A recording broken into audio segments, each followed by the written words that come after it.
हरे कृष्ण प्रभु जी, दंडवत प्रणाम। माता जी दंडवत प्रणाम। जय श्री प्रभुपाद। हरे कृष्ण प्रभु जी, दंडवत प्रणाम। जय जय श्री प्रभुपाद। दंडवत प्रणाम। जय श्री प्रभुपाद। हरे कृष्ण प्रभु जी, दंडवत प्रणाम। जय श्रील प्रभुपाद। नंदिनी सुंदरी माता जी दंडवत प्रणाम। जय Shri Prabhupada.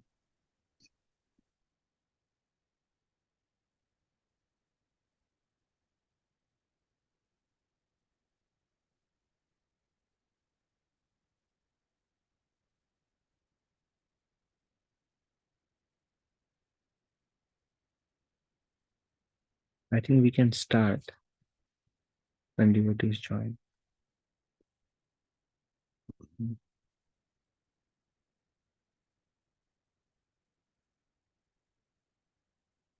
Om Ajnanatimirandhasya Jnananjanashalakaya Chakshurunmilitam Yena Tasmai Shri Guruve Namaha. Shri Chaitanya Manobhishtam Stapitam Yena Bhutale Swayam Rupa Kadamayam Dadati Swapadantikam Vandeham Shri Guru Shri Yuta Padakamalam Shri Guru Vaishnavamscha Shri Rupam Sagrajatam Sahagana Raghunathanvitam Tam Sajivam Sadvaitam Savadutam Parijana Sahitam Krishna Chaitanya Devam Shri Radha Krishna Padam Sahagana Lalita Shri Vishakhanvitam Sham He Krishna Karuna Sindhu Dinabandhu Jagatpate Gopesha Gopika Kanta Radha Kanta Namastute Bhakta Kanchana Gaurangi Radhe Vrindavaneshwari Vrishabhanusute Devi Pranamami Haripriye Vanchakalpatarubhyascha Kripa Sindhubhya eva cha Patitanam Pavanebhyo Vaishnavebhyo Namo Namaha. Jai Shri Krishna Chaitanya Prabhu Nityananda Shri Advaita Gadadhar Shri Vasari Gaur Bhaktavinda Hare Krishna Krishna Krishna Hare Hare Hare Rama Rama Rama Hare Hare Mukam karoti vachalam pangum langayate girim Yatkripa tamaham bande Shri Gurun Dinatarinam Paramananda Madhavam Shri Chaitanya Ishwaram Nama Om Vishnu Padaya Krishna Pristhaya Bhutale Shrimate Bhakti Vedanta Swami Niti Namine Namaste Saraswati Deve Gauravani Pracharine Nirvishesha Shunyavadi Paschatya Deshatarine Panchatattvatmakam Krishnam Bhakta Rupa Sarupakam Bhaktavataram Bhaktakyam Namami Bhakta Shaktikam.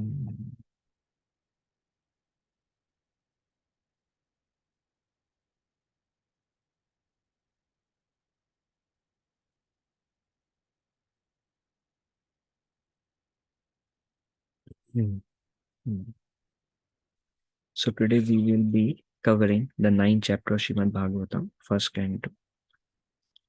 The 8th chapter was Krishna attempted to leave, and then he was stopped first by Uttara because she was in anxiety in for the life of her son, who was attacked by a Brahmastra released by Ashwadhama, and she prayed. And when Krishna noticed, then Krishna diffused those Brahmastra that were coming towards the Pandavas, and also as super soul, he made a kavach around Maharaj Parikshit, who saw Krishna within the womb. And that's how he nullified that Brahmastra. And then after that, when Krishna was about to start, then Kunti Maharani came, Kunti Devi, and she offered very beautiful prayers. She said, let calamities come again and again, because when we face calamities, we take deeper shelter of you.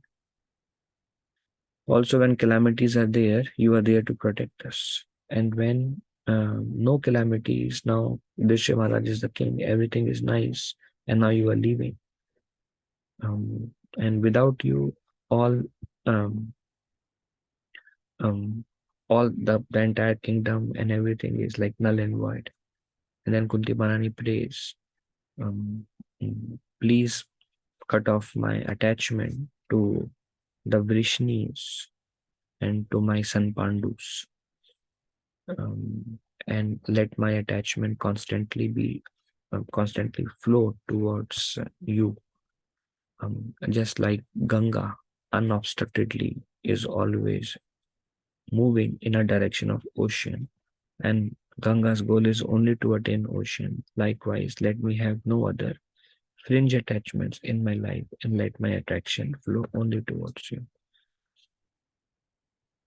And then Kunti Maharani also says that how, although you are the Supreme Lord, the Supreme Personality of Godhead, great sages cannot understand. How can we, simple women, understand you?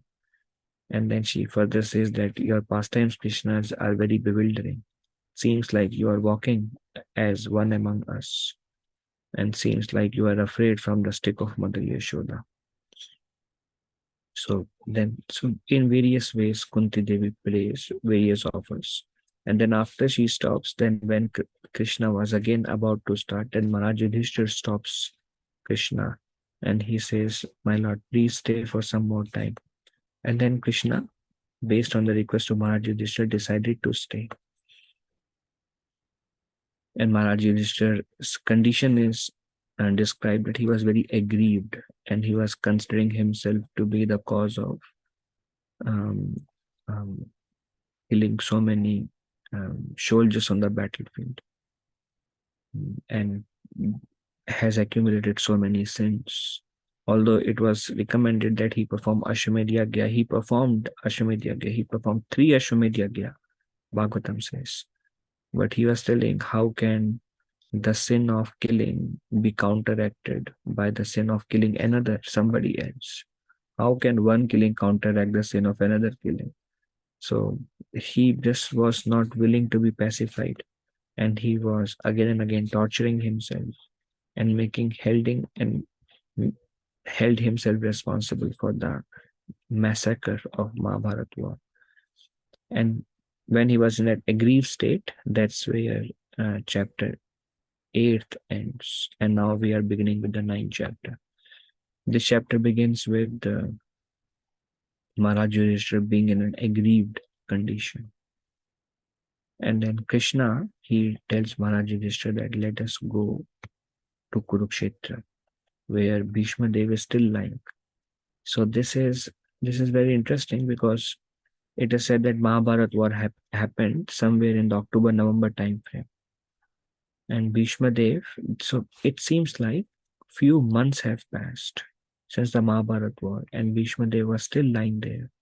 Bhishma Dev had this Ichha Mrityu Shakti, that he can leave the body at his own will.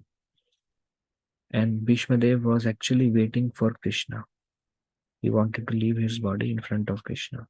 And also simultaneously, externally, Bhishma Dev was also waiting for a right time to leave his body. And Lord Krishna, he wanted to go to Kurukshetra and be with Bhishma Dev. Bhishma Dev also was very eager to see his sons, his grandsons, which is Yudhishthira Maharaj and others in kingly robes.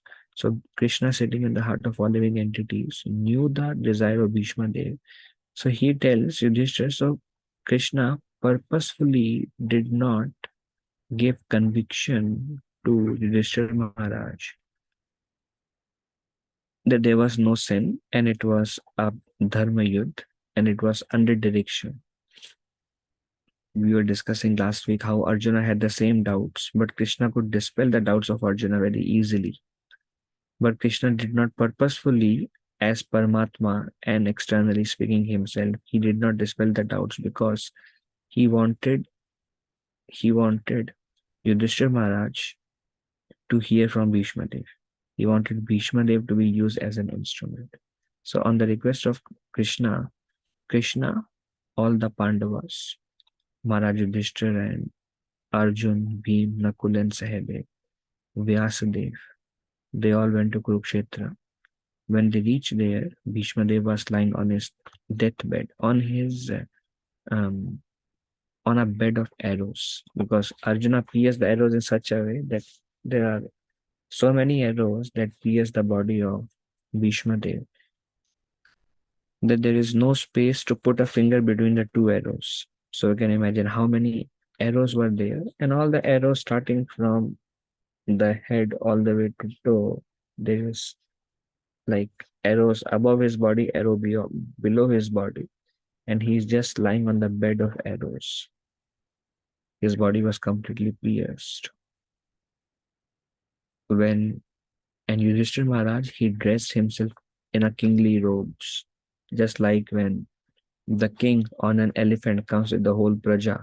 Likewise, Yudhishthira Maharaj went as a king, and Krishna himself asked Yudhishthira Maharaj to dress in royal robes.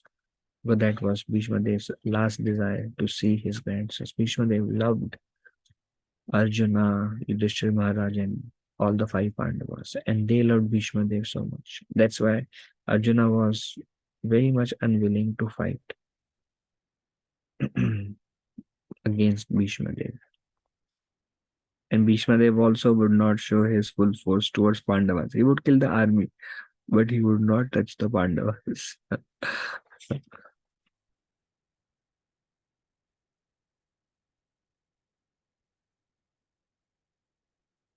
But later on the request of Duryodhan told Bhishma Dev that you are not following dharma and you are biased. You are cheating us. You are fighting on our behalf, but your heart is that side. So you're not fighting to your full potency.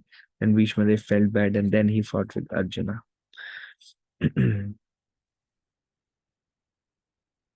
Bhishma Dev was the most powerful warrior on the entire battlefield. And when Krishna and Yudhishthira Maharaj and Pandavas and Vyasa Muni, when they reached there, they saw Narad Muni was already there. Parvat Muni was there. Sukadev Goswami was also present there. And this is so interesting. Sukadev Goswami is describing to Parikshit Maharaj. And he mentions that I was also there when the conversation between Bhishma Dev and Lord Krishna and Yudhishthira Maharaj was happening. Parashuram was there. Parashuram came in Treta Yuga. Parashuram is an incarnation of Krishna, empowered incarnation of Krishna. Parashuram was there. Krishna was naturally, obviously, Krishna was there. And Vasishtha Muni was also there, who was Guru of Lord Ramachandra from Treta Yuga. Gautam Rishi, Bharadwaj Muni, there are Sapta Rishis, they were there. So that itself, by just hearing the names of all those who were present there when Bhishma Dev was passing away, we can understand how glorious is Bhishma Dev. Bhishma Dev is one of the Mahajans. There are 12 Mahajans. Kapila Muni, Lord Shiva, Sukadev Goswami, they are Mahajans. and Narada Muni, and among them we have Bhishma Dev also, one of the Mahajans. So when they all arrived, when Krishna arrived, Bhishma Dev, and when Pandavas arrived, Bhishma Dev was so joyful. He was actually waiting for them to come. And as soon as he saw Krishna, Bhishma Dev immediately closed his eyes and he started worshipping Krishna with opened eyes and with closed eyes. And then he would open his and he would close his eyes. And it is said he worshipped Krishna as one who is situated in the heart of all living entities. Bhishma Dev knew the full glories of Lord Krishna. And in this chapter, this is also called the Bhishma Stuti, this chapter, because beautiful prayers are offered by Bhishma Dev. There are two main sections in this chapter. One is Bhishma Dev pacifying Yudhishthira Maharaj. One is Bhishma Dev preaching everybody else about the glories of Krishna. And one is Bhishma Dev himself praying his personal prayers to Krishna, and then the passing away of Bhishma Dev. That's why the name of the chapter is called the passing away of Bhishma Dev. All these things happen in this chapter. And he was worshipping Krishna in his mind, as Sukadev Goswami is telling us. He was worshipping Krishna in his mind as one whose form is transcendental, as one who is the Lord of universe, Jagannath, as one who is situated in the heart of all living entities. Hridayeshi Arjuna Tishtati. And Bhishma Dev knew all these glories about Lord Krishna, but he did not say anything. As like, when you see a Supreme Lord or when you see a respectable person, you immediately offer prayers in the mind. Likewise, he was offering prayers. And then he looked at Maharaj Yudhishthira, he looked at Arjuna, he looked at Bhima.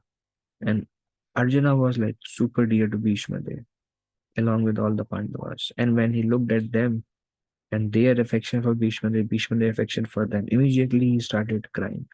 Bhishma Dev is also a very great personality, but overcome with affection for Pandavas. It is said he was blinded with tears. Like, when so many tears are coming in the eyes that you cannot see anything. And he was blinded. And Bhishma Dev started remembering how much suffering you all went through. Then Bhishma Dev, he did not say anything about Krishna yet. So this is just a description of scene, who all were present. What was, Pandavas were crying in royal kingly robes. Amidst all the sages, Bhishma Dev offered internal prayers to Krishna. Bhishma Dev was blinded with tears. And Bhishma Dev started this is a description of the scene. And then he turned to Maharaj Yudhishthira and he started speaking. And Bhishma Dev said that it is so painful to, there's the first thing he said, it is so painful to hear what all suffering all you Pandavas have gone through. Whether it is exile for 14 years, being poisoned, what happened with your wife, property, an attempt to be burned in the house of life, and lost by cheating in a game of dice, and what all suffering you all went through.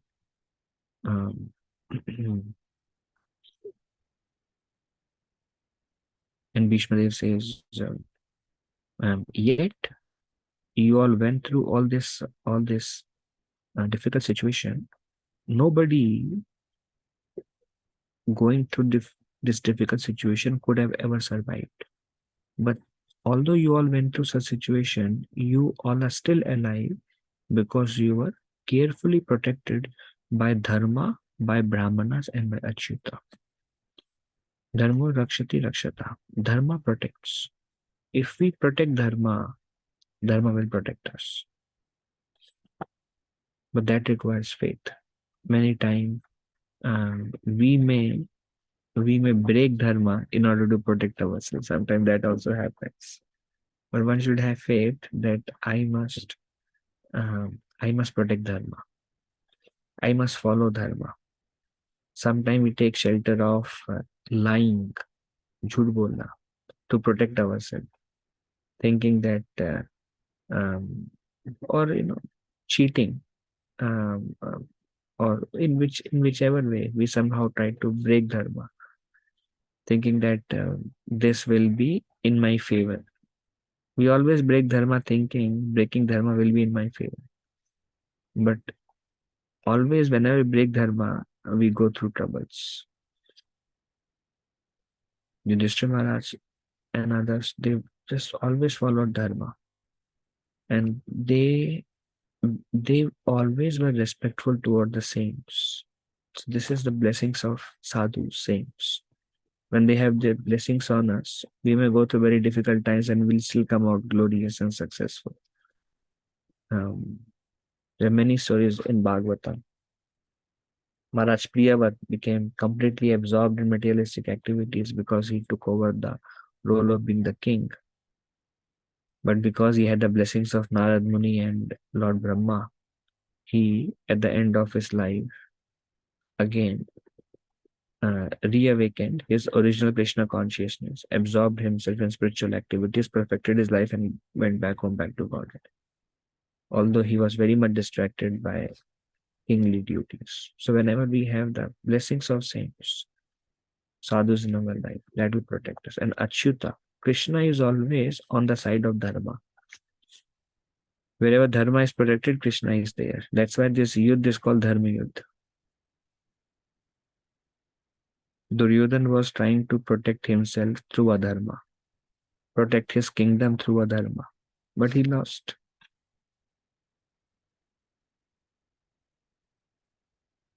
He was trying to gain the kingdom of Hastinapur through adharma by cheating through the game of dice.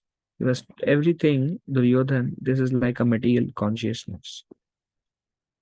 I can be successful, I can be prosperous, I can be,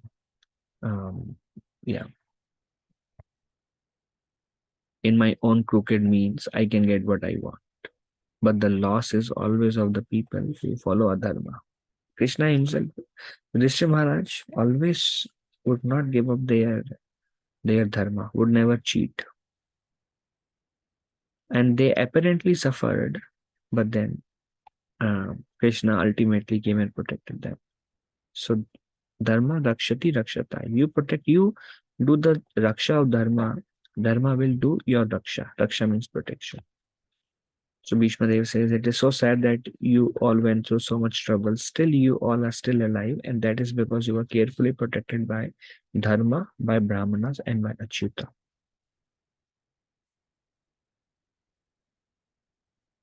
And then Bhishma Dev, then Yudhishthira Maharaj was thinking in his mind that what is the cause that we went through so much of suffering?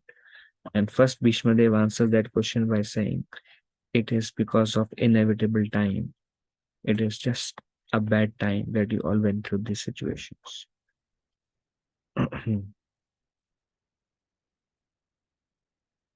It is mentioned that it was not the prarabdha karma of Yudhishthira Maharaj. Usually whatever suffering comes in our life is because of our karma, what we have done in the past.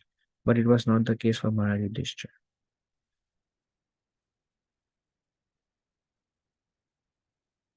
And then Bhishma Dev says that you all suffered so much, and Kunti was like Bhishma Dev's daughter in a way. Kunti, she suffered double than what you all suffered.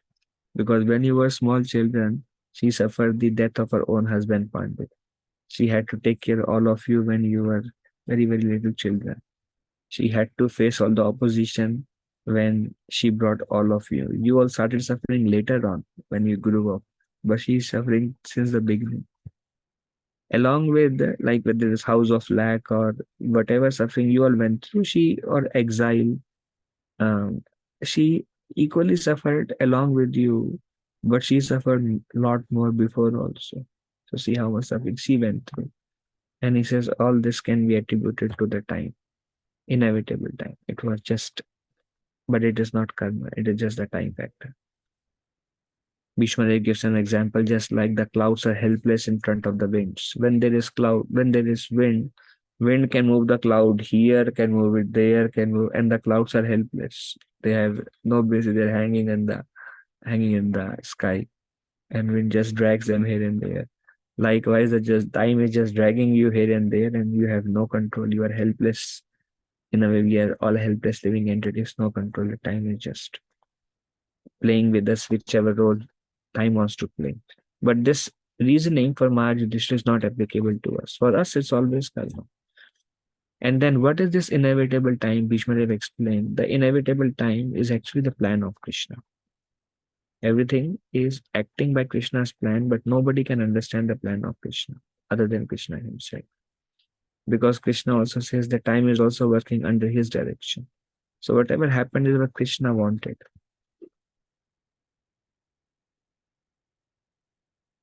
And then he tells Maharaj Yudhishthira that just accept everything as Krishna's plan and then execute your duties that you are responsible for now.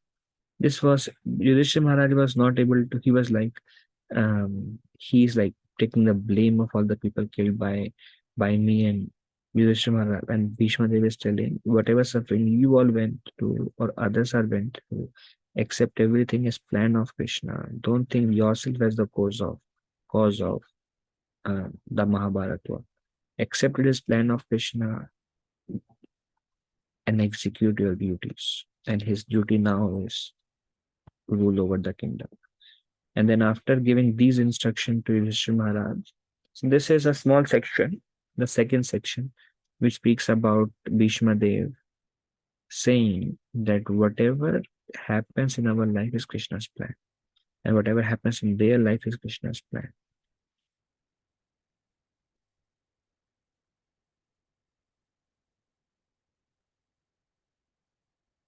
And then everybody was there.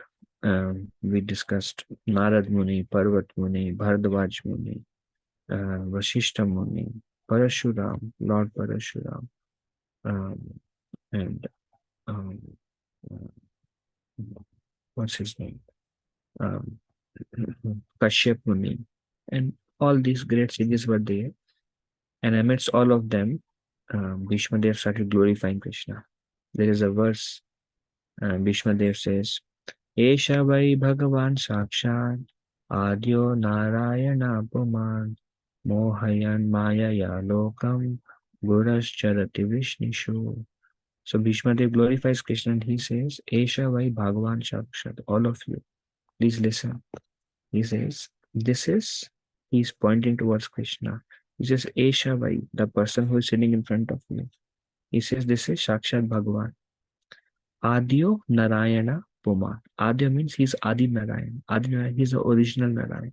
He is the source of Narayan. And Puman means he's supreme enjoyer. So here is Sakshat Bhagavan, who is the source of Narayan, the supreme enjoyer. Mohayan Mayaya Lokam. Out of Moha, Guras Charati Vishnishu. Charati means he is moving. Out of Moha, it feels like he is one of the Vrishnis and he is walking among us. Out of Maya, we are not able to see his original glory. Although he is acting as one of us, he is the source of everything, the Supreme Personality of Godhead, and the source of Narayan also. And Bhishma Dev continues to say that all the Mahajans, they know this. Then Bhishma Dev, now just see, before Bhishma Dev said this, Kunti Devi knows Krishna.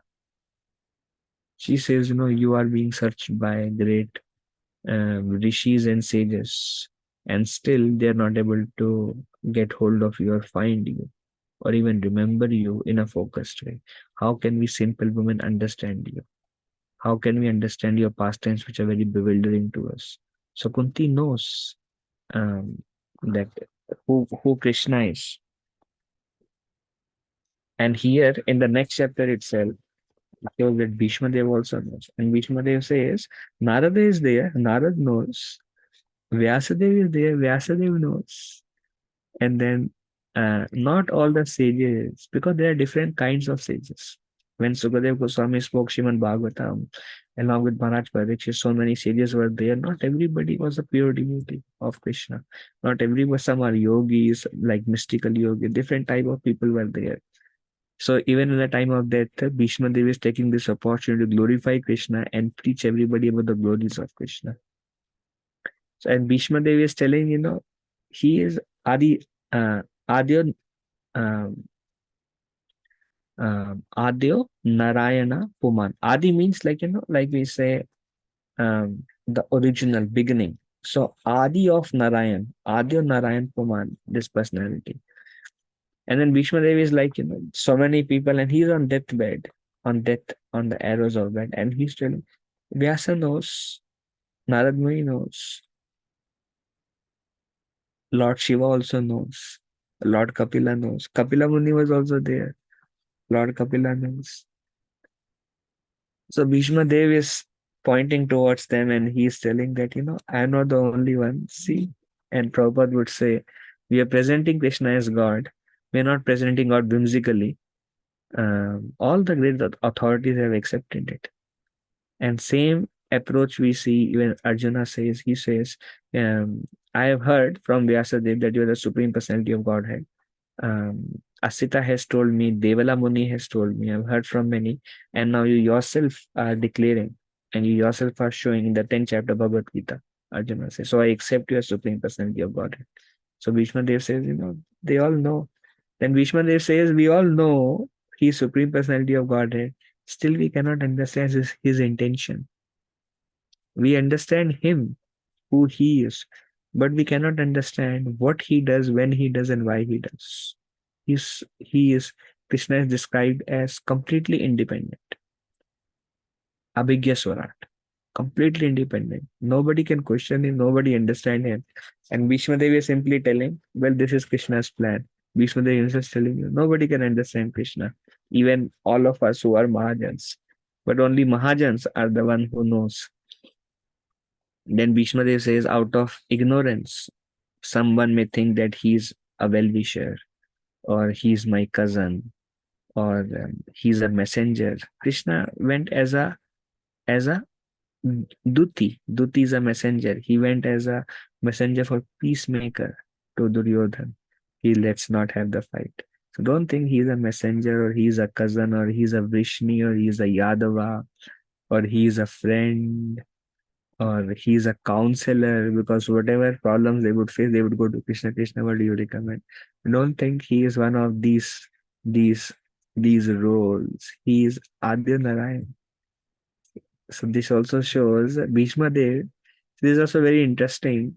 Bhishma Dev never spoke such things, although he is with the Pandavas since childhood of Pandavas, and even before Pandavas was born.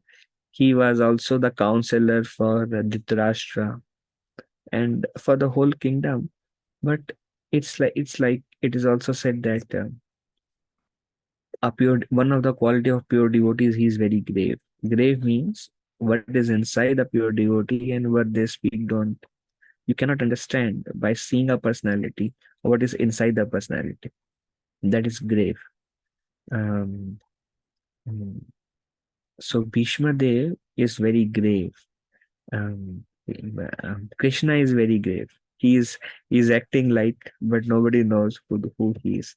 And Bhishma Dev is now speaking. Prabhupada also says you can understand the personality when they start speaking about the Lord. Then you can understand how great the personality is. Very, very beautiful prayer. He says, don't think he is counselor, messenger, and Yadu, Vrishni, friend, cousin. Don't think.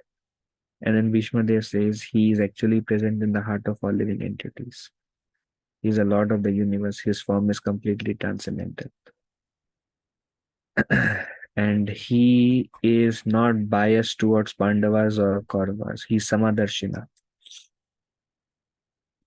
And he is equally merciful to all living entities. He is Anahankritaha. There is no ahankar in him. Anahankritaha. So after beautifully describing these various qualities, then Bhishma Dev becomes emotional, and Bhishma Dev says, although he is a Swayam Bhagavan, Supreme Lord, he is so merciful. He is Samadarshana. He is equal to all. But still he is so merciful to his unflinching devotees that he has come in front of me at the last moment that I'm going through. And then Bhishma Dev says, I just hope and I hope that may Krishna stay here till the time I leave this body. And Bhishma Dev also says, anybody who hears him or anybody who chants his name become free from all the sins. This is also one of the, like, see how Bhishma Dev is approaching this problem, because Yudhishthira Maharaj was thinking that I will go to hell. I have accumulated the sin of killing so many soldiers on the battlefield. It all happened because of me. So many women were widowed because of me, or so much sin or karma I have accumulated. And Bhishma Dev is addressing that, and Bhishma Dev is telling simply by making one's absorbed in this personality who's standing here, simply by chanting his names, Bhishma Dev. So Bhishma Dev also knows the glories of the holy name. He is a Mahajan. He knows the 9 angas of devotional service perfectly, and that's what he was internally practicing throughout his life. So he says anybody who remembers him with absorption or chant his name becomes free from all the sins and all the karma. So after glorifying and preaching about who Krishna is, then knowing that the desire of Krishna, it was Krishna's desire that Bhishma Dev speaks about dharma to Maharaj Yudhishthira. Maharaj Yudhishthira is now the new king. After performing Rasya sacrifice, he is now king of the whole earth planet. We were just lamenting because just 1 or 2 months have passed. This is the time of January. He was just lamenting, and he did not officially take over the kingdom yet. So Krishna wanted, and Bhishma Dev is like, he is Mahajan, he is a pure devotee of Krishna, yet he is expert in the principles of dharma. So Krishna wanted Yudhishthira Maharaj to hear about dharma from Bhishma Dev. Then Bhishma Dev turned towards Yudhishthira Maharaj and speaks about various dharmas. He speaks about Istri dharma. He speaks about what is the dharma, what is the duty of a woman, Istri dharma. Raja dharma, what is the dharma of a king. Bhagavad dharma, what is the dharma. Bhagavad dharma he speaks at the end, also signifying that this is the most important dharma, which is Bhagavad dharma. Bhagavad dharma is our duty towards Krishna through bhakti. Then he speaks about Varnashram dharma. He speaks about Moksha dharma, dharma of or the knowledge of moksha, attaining liberation. Dan dharma, how to give charity. Vairagya dharma, importance of renunciation in one's life. So he speaks about all different kinds of dharmas. Bhishma Dev speaks to Maharaj Yudhishthira. He enlightens Maharaj Yudhishthira. These subject matters are not mentioned in this chapter of Bhagavatam. They are mentioned in detail in Mahabharata.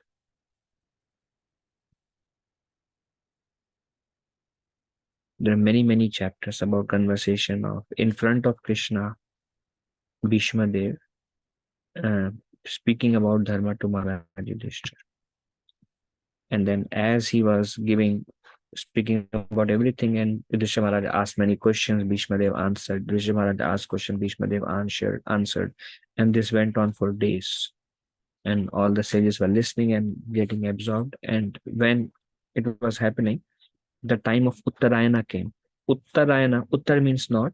Uttarayana means when the sun starts traveling towards the north. Shrimad Bhagavatam describes the sun travels in a straight line, goes towards the south, goes towards the north, goes towards the south, goes towards the north.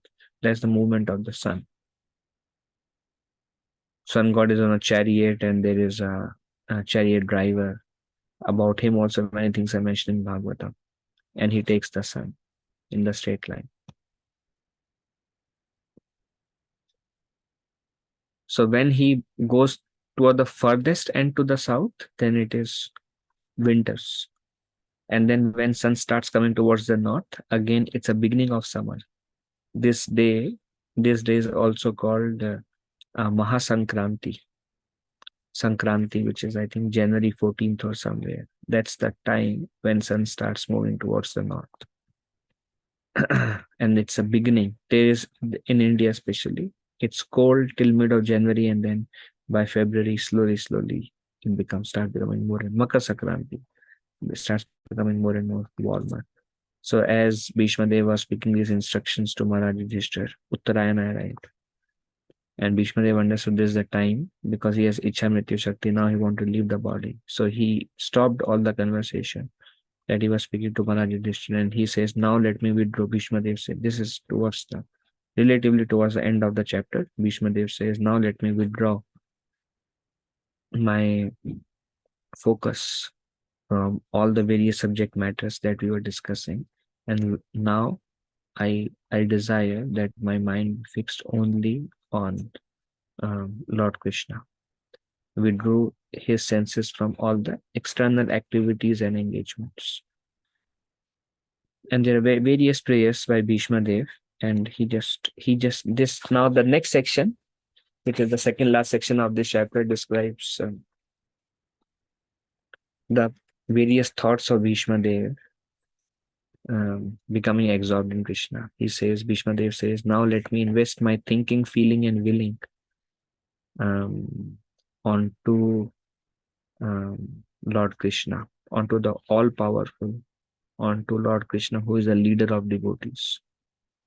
Thinking, feeling, and willing means let me only think about Krishna, let me feel him, and willing means just go back to him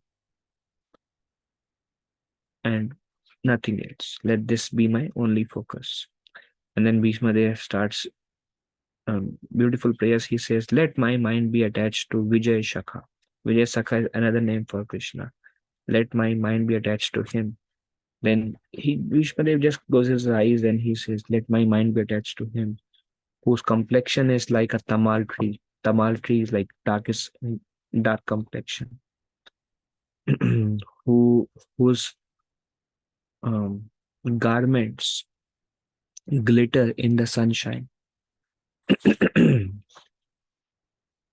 Whose eyes are like lotuses, whose face is like a lotus, and whose face is covered by the curly locks of hairs. This also come in, this absorption also comes in Damodar Ashtakam.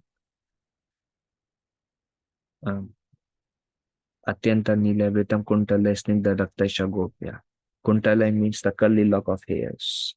Atyanta Nila means deep blue complexion. So Satyavat Muni says, let me be absorbed. He says, I don't want any other vratas, any other varas, any other benediction or boon. I only want to remember this deep blue Krishna whose face is encircled by the locks of hairs. So Bhishma Dev also, this is like absorption. He just closes his eyes and he says, let my mind be attached to that personality, Krishna, whose complexion is like a tamal tree, whose garments are glittering in the sun, and whose face is like the lotus. And Bhishma Dev takes his mind to the battlefield and he says, let me be absorbed in that scene when Krishna was waving towards me like a wind, running towards me with the wheel on his pinky finger, coming to kill me. His hairs were flowing, his hairs were covered by the dust which arose from the battlefield and covered his dark locks of hairs, whose body was pierced by my sharp arrows and bleeding, and his body was covered with sweat and perspiration.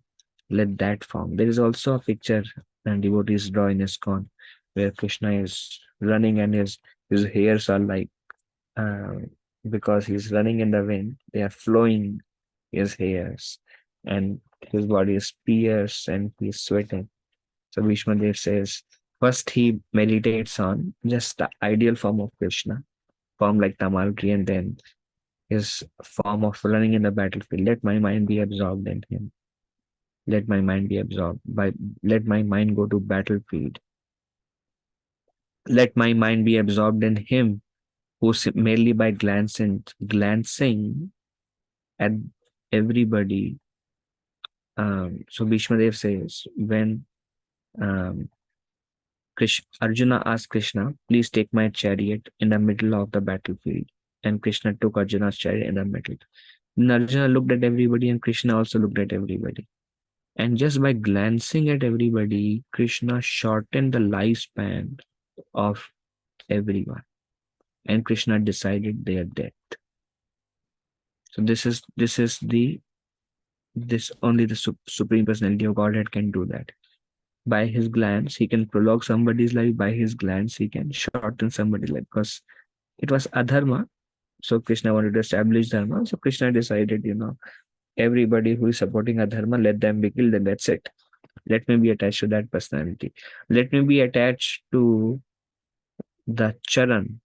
Let me have the rati for his charan, the attachment to his lotus feet of that personality who removed ignorance of Arjuna by speaking transcendental knowledge of Bhagavad Gita. So in various ways, Bhishma Dev is remembering Krishna, he spoke Bhagavad Gita, Krishna who was standing in the middle of the ocean, in the middle of the two armies. Krishna who is running towards me in order to kill me. Krishna whose form is like a tamal tree. Let my mind be attached to that personality who loves his devotees, unflinching devotees, so much that he break his own promise to fulfill the promise of his devotees. Because Krishna broke his own promise of not using any weapon. But then Bhishma Dev says, I will force Krishna to use a weapon, I will kill Pandavas today. So Krishna says, no, I don't care about my promise. So Pandavas should not be killed because Nama Bhakta Pranashati, my devotees will never perish. So they will be alive, and I will not let your promise also go bad, so I will take a weapon also. So who can be more merciful than that, who is always concerned more about his devotees than about himself and what people think about him? So let my, and then Bhishma Dev says, let my goal be Lord Mukunda. Let me go back to him. Let my mind be attracted to that personality who gave original Swarup to everybody who died in the battlefield. Although externally, everybody, he shortened the lifespan of everybody. But after shortening their lifespan and killing them at the end of battlefield, he gave them Vaikuntha Lokas. He sent all of them back home, back to Godhead. So who is all merciful from absolute perspective, but externally, he's fighting and some people are getting killed, but he's some other Shila. Because everybody died by looking at the beautiful face of Krishna. Everybody went back to Vaikuntha planets who died. So let my mind be attached to that personality. Then Bhishma Dev also goes into Vrindavan pastimes, and Bhishma Dev says, let my mind be attached to that personality who performed rasa dance. And when who performed rasa dance, and when he left in the middle of rasa dance, then all the gopis, they enacted his pastime. So this comes in 10th canto Bhagavatam, where Krishna performed rasa dance. Then Sukadev Goswami describes all the gopis became proud because they were thinking, they were eagerly desiring, they were performing sadhana for millions of lifetimes. They were and they have attained the perfection of their sadhana by finally having the association of Krishna. And since the childhood, they were very much attracted to Krishna. They all perform Katyayani Vrata, which starts after Kartik. Katyayani Vrata is the austerities, the Vrata that they perform by worshipping Katyayani, because they wanted to have Krishna as their husband. So they were eagerly desiring, and then Krishna came and Krishna stole their clothes, and then Krishna just sent them away, and Krishna said, now you go back. One day I will fulfill all of your desires. and then they just took the clothes, they wore the clothes, and they went back. So Krishna is completely transcendental.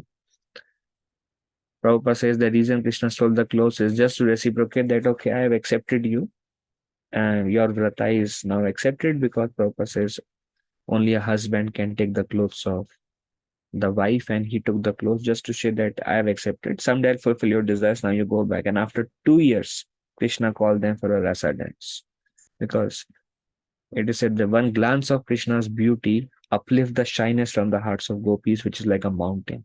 Naturally, in Vedic culture, the girls are very shy, especially thousands of years back. What to speak about the gopis, who are the most cultured women.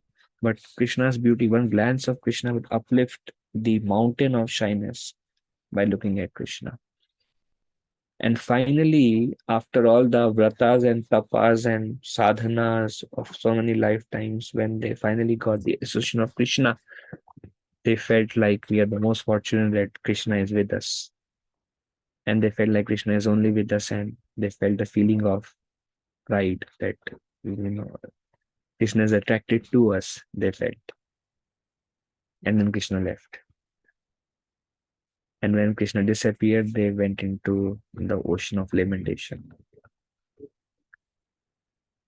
And then they started mimicking various Krishna's pastimes. So Bhishma Devi is remembering Krishna in the battlefield, Krishna's form, Krishna in Vrindavan. Krishna is the most merciful. So Bhishma Devi is remembering all different aspects of Krishna. He just want to become absorbed in Krishna. Then Bhishma Devi also remembers Krishna and the Rajsuya sacrifice, how when that happened. Krishna, when Rajsuya sacrifice happened, they were thinking, who should be in Raksha sacrifice, somebody has to be chosen as the most qualified, the best personality, the leader. Like somebody has to be given that post, and all the saints, sages, and kings, they all chose Krishna as that personality. And that's why Shishupal became very envious and he started blaspheming Krishna. And when Shishupal blasphemed Krishna, after 100 blasphemy, then Krishna released his Roshan Chakra and killed Shishupal without even dropping a drop of blood. Because if a drop of blood falls down, then the sacrifice is considered as um, like waste, like unsuccessful. So then Bhishma Dev says, just as the sun may be perceived differently, but he's one. Different people perceive in different ways at different times. So it's the same Swayam Bhagwan, Supreme Personality of Godhead. Different people perceive him in different ways. They think about Krishna in different ways, but he's the one who is the self-same Supreme Personality of Godhead. And after he was offering all this praise by closing his mind. And this also shows that how the pure devotees of Lord, they are continuously thinking about the pastimes of Lord in different forms, in different leelas, uh, with different devotees. And they're just absorbed in thinking. And that's how pure devotee mind is. Their mind is constantly brushed with the thoughts of Krishna. It is said that when somebody becomes very advanced in devotion, whatever they are doing, their mind is absorbed in the thoughts of Krishna. And this also shows the position of Mahajan or Bhishma there. He has closed his eyes and he's speaking. He's speaking what he's seeing inside. And what he's seeing is inside is his merciful, his Vrindavan pastimes, his form in the battlefield, how he gave knowledge to Arjuna, how he reduced the lifespan, how he gave Siddha Roop to everybody who died on the battlefield, how he was greeted Rasya sacrifice. And in this way, he was just absorbed in thinking about Krishna. And then slowly, as he was completely absorbed in thinking of Krishna, slowly, Bhishma Dev stopped breathing gradually, and Bhishma Dev left the body. It is described in Bhagavatam that Bhishma Dev immediately went to Vaikuntha planets. And this is the glorious departure of Bhishma Dev amidst all these sages and amidst Krishna personally present there.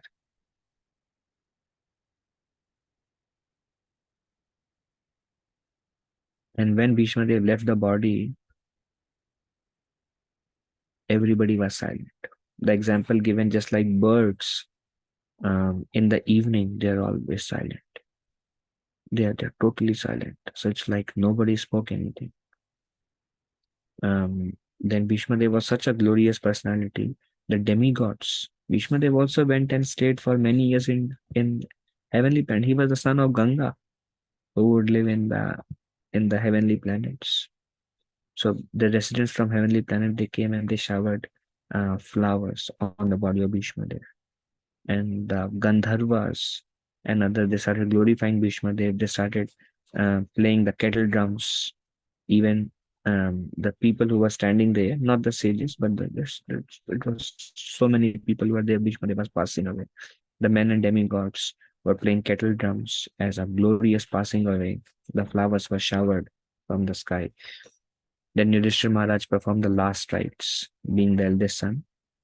All the Kauravas have died, and he was the only remaining, and he was the eldest. So he performed in front of all the sages and Lord Krishna.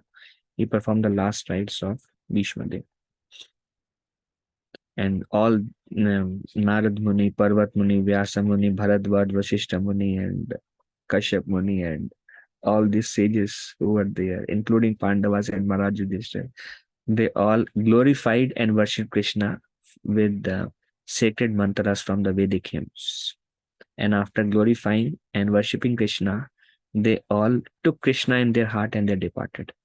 And because they all were thoroughly enlivened by the glorification of Krishna by Bhishma Dev, they all kept Krishna in their heart, and just throughout their life they kept Krishna in their heart. And then Krishna also came back. Krishna and Pandavas, they came back to Hastinapur, Delhi, after Bhishma Dev last rites were performed and everything was done.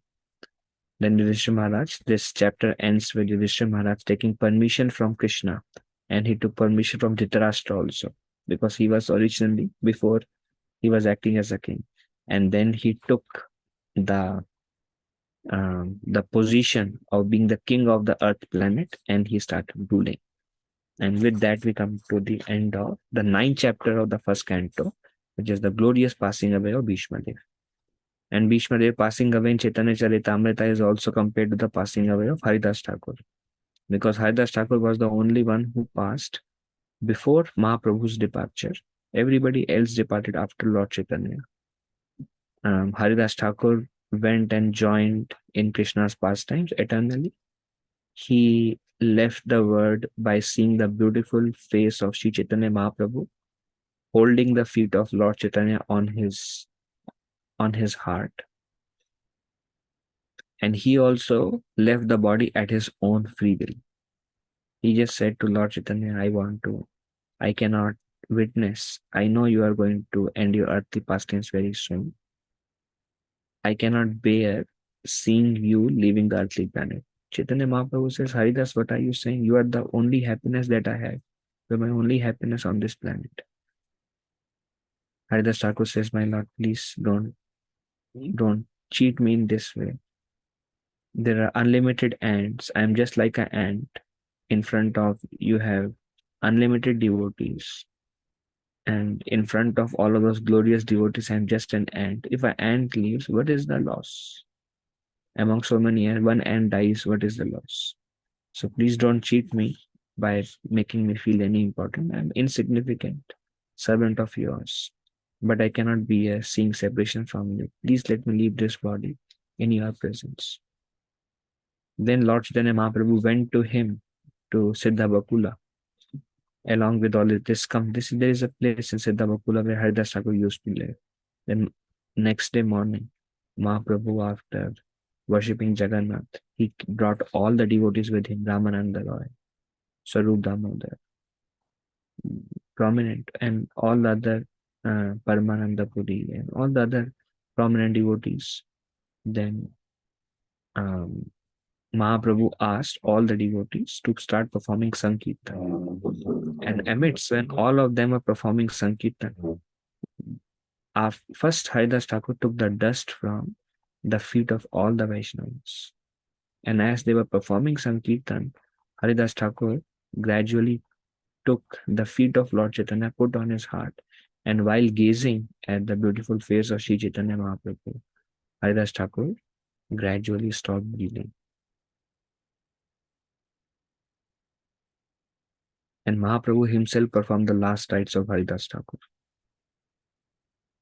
So there is Samadhi of Haridas Thakur and there is Siddha Bhakula. They are all in Puri today. 24 hours Kirtan happens at the Samadhi place of Srila Haridas Thakur. So devotees glorified Haridas Thakur as similar to passing away of Bhishma Dev.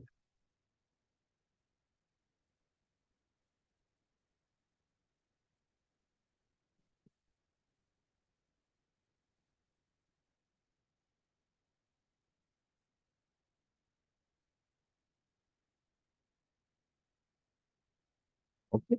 So quickly we will read one verse and then we'll end over there.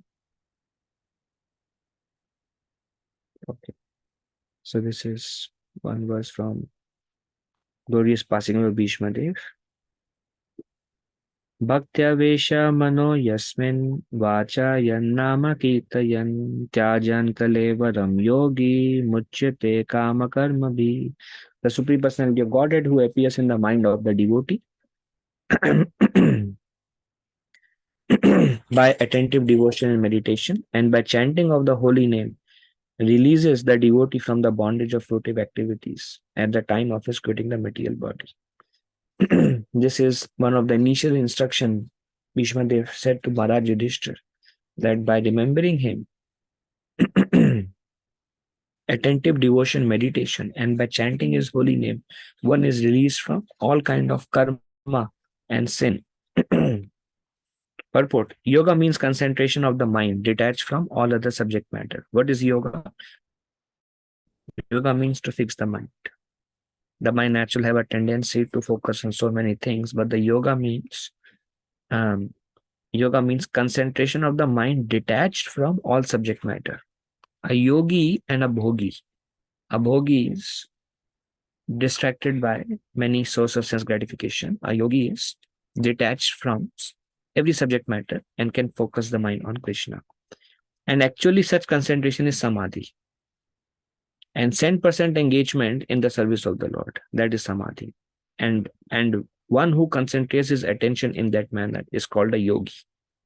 So we may call ourselves yogi, but we are practicing yogis. We may say bhakti yogi. Prabhupada says bhakti yogi means he's in samadhi. Bhakti yogi means he's 100% engaged, absorbed in Krishna, and the mind detached from all other subject matters.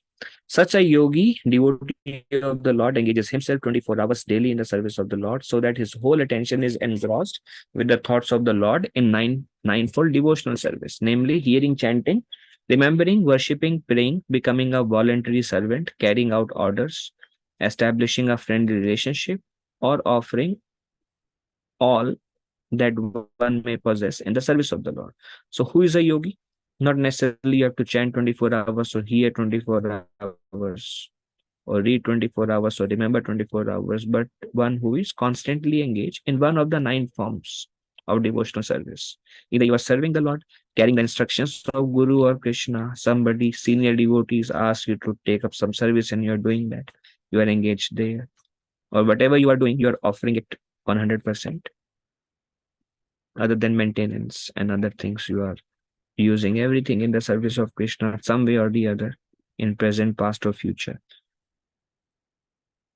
And so this is also what Rupa Goswami says: those who join Nectar of Instruction, we saw last week, the essence of all advice is to engage 24 hours. So that's a yogi. By such practice of yoga or linking up in the service of the Lord, one is recognized by the Lord himself. It is not easy to be recognized by the Lord. Damodar month is there. We also understand, especially in this month, one's endeavor makes one recognized by the Lord. And when one is sincere and one is trying to be engaged, one is trying to give one's full in the service of the Lord, then one becomes recognized by the Lord. We saw how mercy follows our endeavor. Same principle. One is recognized by the Lord himself, and it is explained in Bhagavad Gita concerning the highest perfectional stage of samadhi. The Lord calls such a rare devotee the best among all the yogis.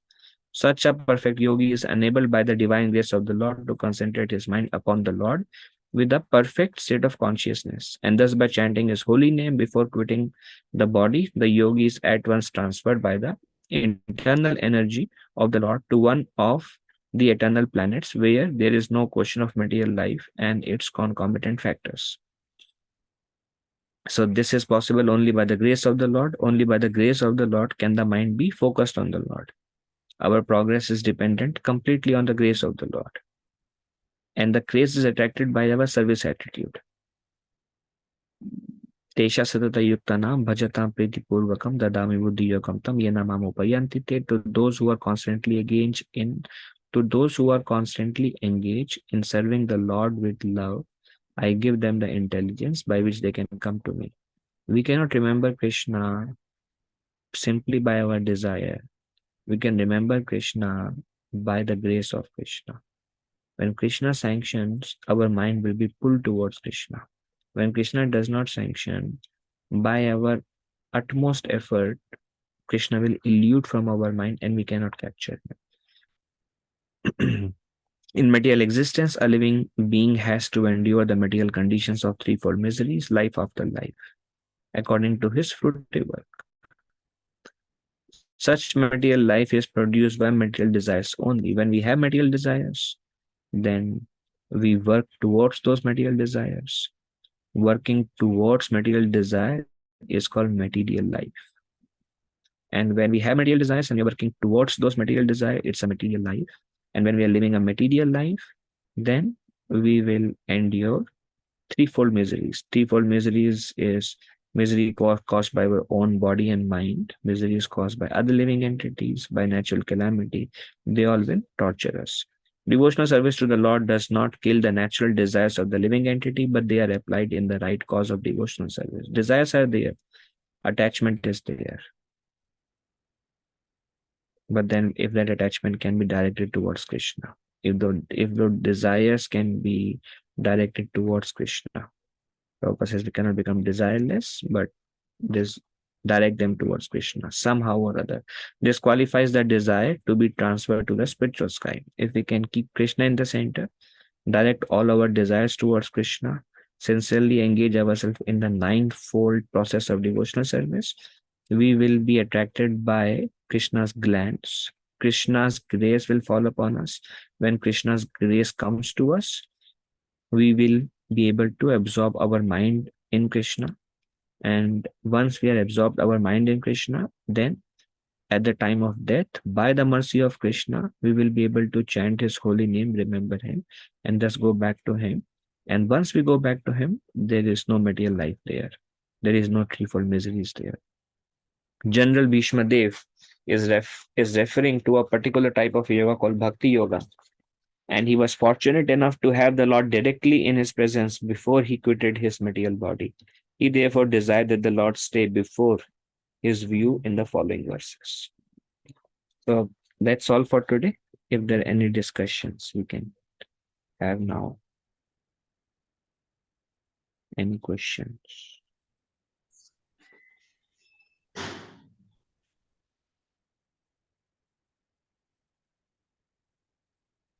Hare Krishna, Prabhuji, Pranam.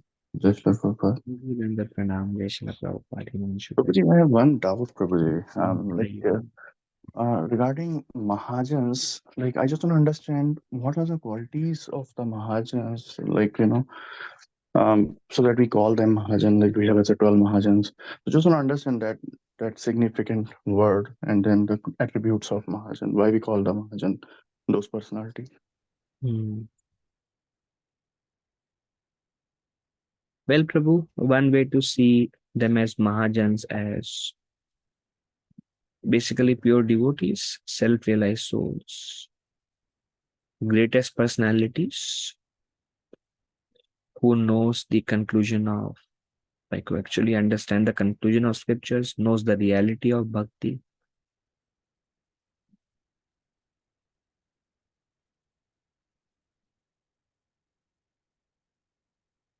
But if Mahajan Prabhuji is self-realized soul, then in this case, Bhishma Pitama, then why he was, involved in all those, Mahabharat war and all those activities, while like Sukadeva Goswami, if we'll compare two Mahajans, so it's a way difference there. So Yes. I'm a little bit confused in this. I don't know how to. I just want a little understanding, Prabhuji, like how Bhishma Dev then, in terms of Mahajan, he's realized like, but he was involved in a lot of other activities which he should not be part of it if he's a pure devotee. Like he should only invest his time in bhakti. Well, Prabhuji, it's not, Bhishma Dev has this pure love for Krishna. It should be seen as what we hear from pure devotees is, should be seen as Krishna's will.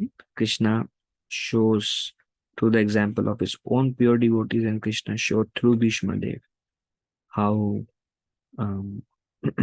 if one is a pure devotee, but at the same time, if one follows a dharma, then externally this is going to happen.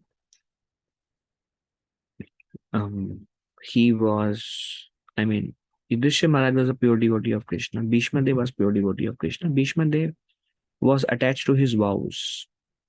And just like, especially when we hear about pure devotees, everything we see from the perspective, Lord's will, Yoga Maya potency,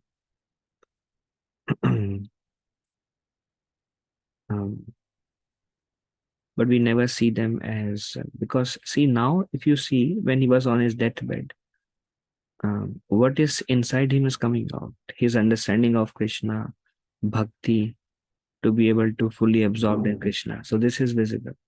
And we saw how devotees are grave. Grave means they are internal, they are external. By seeing them, we cannot understand what is inside their heart and inside their mind. So it should be seen that although he was engaged in many activities attached to his vows, giving suggestion, he was always a pure devotee of Krishna, and Krishna knows that. And the example, it's like, the activities of pure devotees are internal. It's reciprocation between God and Bhakta, and we cannot see and we cannot understand that. One example Prabhupada writes is when Bhishma Dev was shooting arrows onto Lord Krishna, those arrows were like flowers, offering of flowers to Krishna. And those arrows pierced Krishna, and Krishna started bleeding, which was again Yoga Maya potency. Krishna started bleeding, and Krishna felt great joy from that bleeding, from that pain. And Prabhupada, Vishnu Chakravarti Thakur gives an example. He says, just like a fiancé bites her to-be husband, or whatever, and the fiancé bites her lover in love, and although it pains, it gave a lot of joy to the lover. So this relationship between Bhishma Dev and Lord Krishna is like a fiancé and lover, and although he is shooting arrows and giving pain to Krishna and Krishna is bleeding, it was like a fiancé biting a lover. That's how Vishnu Chakravarti Thakur quotes, and Prabhupada writes in the purport. So externally, if we see, he is trying to hit Krishna and various activities that he is doing. But then it is also said that we cannot understand Vaishnavera Kriya Mudra. Chaitanya Charitamrita explains that one cannot understand the Vaishnava by Kriya and Mudra. By his activities and by his words, one cannot understand a Vaishnava. Like Chaitanya Mahaprabhu says, even if Nityananda Prabhu goes to the bars and pubs, please don't judge him, because anybody who just nitai based on his activities cannot retain love for me. He can do whatever, because these Mahajans, these pure devotees, are completely fixed. Another thing Lord Krishna says in Bhagavad Gita, I think 4th chapter, he says that externally both devotees and non-devotees, they act in the same way. Just like we go to job, we are practicing devotees, karmis also go to job. They are going only for their own sake. And our goal of life is Krishna. So others may say, they also do whatever we all do. They go for shopping, they do all these things. We also do all these things. But cannot understand. So Bhishma Dev is Mahajana. Is that all right, Prabhuji? Yes, but so can we understand like Bhishma Deva is acting for the service of the Lord in that role? Um, It should be seen as he was inspired, and that is Yogamaya potency. He wanted to act like that. He didn't want to fight. Although his heart was towards Pandavas, he was bound. He was still fighting in that direction. And it's just because a pure devotee, it is one of the name of Krishna, Rishikesh. Rishikesh means he controls the mind and senses of devotees. So whatever a pure devotee does, Prabhupada says, is captured by Lord Krishna because a devotee has given his everything to Krishna. So we call it Yogamaya potency. Yogamaya means he is acting on an external platform, but it is driven by yoga with Krishna. Complete connection with Krishna. okay, Prabhuji. Very good. Thank you. Thank you, Himanshu Prabhuji. Anything else anyone else has? Hare Krishna Prabhuji, Dhanavad Pranam. Padma Mataji, Dhanavad Prabhuji. Pranam. Hare Krishna. Prabhuji, mm, actually my question is, can we gopis are very absorbed in Krishna Bhakti, right, Prabhuji? Can we come to that stage in this age, Prabhuji? Can we get that absorption in this age, Prabhuji? So your question is, can we become absorbed in Krishna in this lifetime? Yes, Prabhuji. Like Bhishma did? This is a very good question.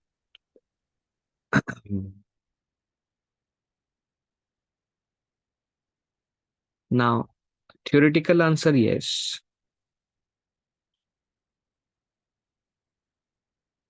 Practically speaking, possible.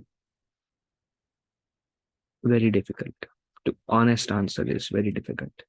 There is one thing that is mentioned. A devotee, as one progresses, a devotee never thinks that he can attain perfection in this life. Like in the beginning, it is said, one thinks, I am very close to Krishna. After 5 years, one thinks, Krishna is little far, but I can attain him. After 10 years, one thinks, Krishna is actually very far. I don't know if I can attain him or not. After 20 years, one thinks, I cannot attain Krishna. After 30 years, you think, impossible. After 40 years, you think, there is nobody who is worse than me in this planet. 50 years, like Krishna's Kaviraj Goswami, you think, I'm a worm in a stool. By seeing me, the whole world will become impious. Cannot understand. Only first year, few months, one thinks, I'm a pure devotee of Krishna. It is said the more we go closer to Krishna, the more we realize that we are far and far away from Krishna. And the more humble we become, the more unqualified we become. That's a sign of our devotion is increasing. Dhanodhar Maharaj says, it is generally speaking, one can go from stage A to stage B in one lifetime. And it may take few lifetimes to attain that perfection of pure love and complete absorption in Krishna, generally speaking. But Prabhupada says it is possible. Prabhupada says even if you are not 100% Krishna conscious, if you chant 16 rounds, follow 4 regulative principle, even if you're 60% pure, absorbed, 40% not absorbed, Prabhupada said, I will take you to Golok Vrindavan. I have a backdoor key entry. So then it comes, is it possible? Yes, very difficult. But then our hope is our Guru Parampara, our founder Acharya, our Guru Maharaj, and taking their shelter. One aspires, one becomes sincere. The best we can do is our effort. Today we saw in the purport Prabhupada says, depends upon Krishna's mercy only. One devotee was mentioning, yes, eagerness is great, desire is great, just hanker for that. Hope we will attain that. Hope we should not think like hope should be there. It is possible. one of the quality mentioned nectar of devotion of a devotee is hoping against hope. So he thinks he can never attain it, but he hopes, but he may be able to attain it also. Then he thinks it is impossible. It's like hoping against something. There is no hope, and there is hope against that no hope situation. And that's how the state of devotee is defined. And that's my understanding also. It's like hoping against hope. Can we go back? If I think absolutely, it doesn't seem like it is possible. But then there is hope. And we try to be sincere, hoping against hope that we may be able to develop that love in this life. We just have to give our sincerity to Krishna. Try your best. Is it all right, Mataji? Thank you, Prabhuji. Sometimes I get tears, Prabhuji. Say again, Mataji. It was- Huh? What did you say? Tears, Prabhuji. I will get tears, Prabhuji. All right, thank you, Mataji. It is possible. It is not possible in this lifetime. Yeah, that is good. Think like that. It is not possible in this life. Then try to still attain that perfection. This is hoping against hope. That's if you're doing like that, that's a right conduct. Because the thing is, if we just cannot do it, then give it up. That's one way. Another way is yes, I can't make it. It's not possible. But then I'm still gonna try my best to make it. And that's a Vaishnav. Thank you, Prabhuji. Thank Thank you, Mata. Okay. Anybody else has anything? Prabhuji, one small question, Prabhuji. Yes, Srinivas Prabhuji, bataiye. So, Bhishma Pitama knows that Krishna is Supreme Personality of Godhead from the beginning itself, or based on some incidents, he kind of started believing this fact. Hmm. So your question is, was he a Mahajan from birth or did he become Mahajan on the way?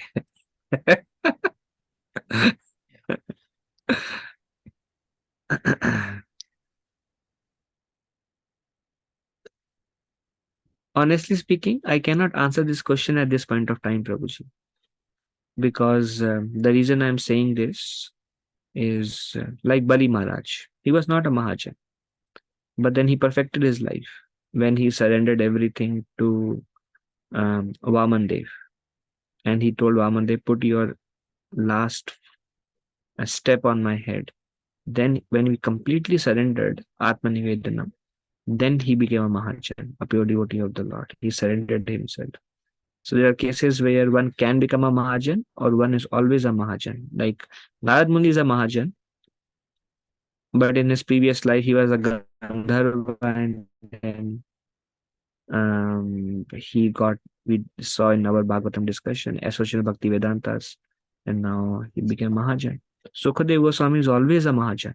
He was never a conditioned soul. He was a parrot of Srimati Radharani. So either case is possible. Bhishma Dev, from what I have heard, now this question I cannot answer, Prabhuji. I will inquire and think about it. But it is also known that he was a demigod who's planned to steal the cow of Vasishta Muni, and that's why he was cursed to take uh, um, a human birth, and he was born to Mother Ganga. Now, was he a pure devotee of Krishna as the demigod? I will find out, Prabhu. Or if there is something that he developed pure love at some point of time, there is nothing, nothing that I have heard, anything connected to in his life, he got an instance and then he became a pure devotee. But from what I have always hearing is, when Krishna was in Vrindavan pastimes, Prabhu. So when Krishna came, Bhishma Dev has that pure love for Krishna. There's nothing I have heard that triggered Bhishma Dev devotion for Krishna. But I'm also thinking that he was a demigod in his previous life. So I will give more thought and answer in future. Okay, Prabhuji. Thank you, Prabhuji. Hare Krishna. Hare Krishna. All right, thank you very much. I'm going to India on this coming Monday. I'm going only for 9 days. So next Saturday, no Bhagavatam discussion. Krishna leaving for Dwarka. We will see that chapter the week after next week on Saturday. We will discuss. So just 1 week, no discussion. Then we'll continue with the 10th chapter. All right. Nandini Sundari Mataji, you will make a note of that. Yes, Prabhuji. Thank you so much. I will make a note of it and I'll remind our devotees also Thank you. about that. Hare Krishna Prabhuji. Where in India, Prabhuji? Where are you coming? Which Oh, place? this time I am coming to Jagannath Puri. There is actually a yatra by His Holiness Radhana Swami Maharaj, my spiritual master. It's a 7 days yatra. So I'm landing in Bombay, then directly going to Puri, and then returning to Bombay and flying back. So total it takes me 9 days for 6.5 days yatra. Just going for yatra. Okay, Prabhuji. Thank you. Thank you. Hare Krishna Prabhuji. Have a nice yatra. Love Prabhuji, you, pray for Mataji. all of us. Yes, I'll certainly pray for all of you, Mataji. Thank you. Please, Thank you. all of you pray for me also. Sure. I can be in a right consciousness there and absorb myself. Although I don't think it is possible for me to be in a right consciousness, but prayers can help. Thank you. Yeah, sure, Prabhuji. Hare Krishna. Hare Krishna Prabhuji, Danvat Hare Pranam Krishna, Prabhuji. Prabhuji, Dandavat Pranam, Jai Shri Prabhuji. Prabhuji, can you share during the yatra if something is possible, like any Yeah, videos if of I take us some sitting videos, at some prayer? images, I will share, Mataji. Yes. Thank you, Prabhuji. Hare Krishna. Hare Krishna. Hare Krishna Prabhuji, Danvat Pranam. Please remember all of us during your yatra and also pray for us, Prabhuji. Definitely. Chita Mataji. Danvat Pranam. Hare Krishna. Thank you, Prabhuji. Hare Krishna. Thank you. Hare Krishna, Prabhuji. Thank you, Prabhuji. Hare Krishna. Mataji. Hare Krishna. We'll end here. Vanchakalpatarubhesha kripa sindhubhe evacha patitanam pavanebhyo vaishnavebhyo namo namaha. Anantakoti Vaishnav Vendaki Jai Shri Prabhupada ki. Hare Krishna. See you week Hare after Krishna next. Prabhuji. Thank you Thank very you. much. Hare Krishna, Prabhuji. Thank you so much. Safe travels. Hare Thank Krishna. you. Hare Krishna. Hare Krishna Prabhuji, Dandavat Pranam. Thank you. Hare Krishna Prabhuji. Danvat. Thank you, Mataji. Hare Krishna.